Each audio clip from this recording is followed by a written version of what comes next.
नमस्कार मंडळी, संगमेरी फार्मर या यूट्यूब चॅनलवरती आपले स्वागत आहे। चॅनलला जर नवीन असाल तर लगेच सबस्क्राईब करून घ्या आणि बेलचं बटन दाबायला विसरू नका, जेणेकरून नवीन नवीन व्हिडिओची माहिती तुमच्यापर्यंत येत जाईल। मित्रांनो, आज आपण बोलणार आहोत काठेवाडी शेळी पालनाबद्दल, शेळी निवडताना आणि शेळी कुठे घ्यायची, कशी घ्यायची आणि कोणाकडनं घ्यायची। मित्रांनो, व्हिडिओमध्ये बघत आहात तुम्ही, या शेळ्या सध्या मयूरभाऊ वेळे यांनी घेतलेल्या आहे।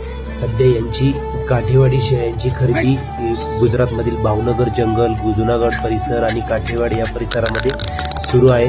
मित्रांनो, यांची काठेवाडी शेळ्यांची गाडी 22 ऑगस्टला म्हणजे गुरुवारी चाळीसगावला पहाटे येणार आहे। जर कोणी शेतकऱ्यांना जर शेळ्या घ्यायच्या असेल तर त्यांनी संपर्क करा, मी कमेंट बॉक्समध्ये त्यांचा नंबर टाकत आहे। मित्रांनो, शेळी बघा, ही शेळी अतिशय शांत स्वभावाची आहे आणि शांत स्वभावाची असल्या कारणाने एक व्यक्ती 50 ते 70 शेळ्या आरामात चारवून आणू शकतो। मित्रांनो बघा, किती शिस्तीमध्ये त्या चरत आहे, उभ्या आहे, बहुतेक त्यांचं पोट भरले असेल किंवा चरायला जाणार असेल।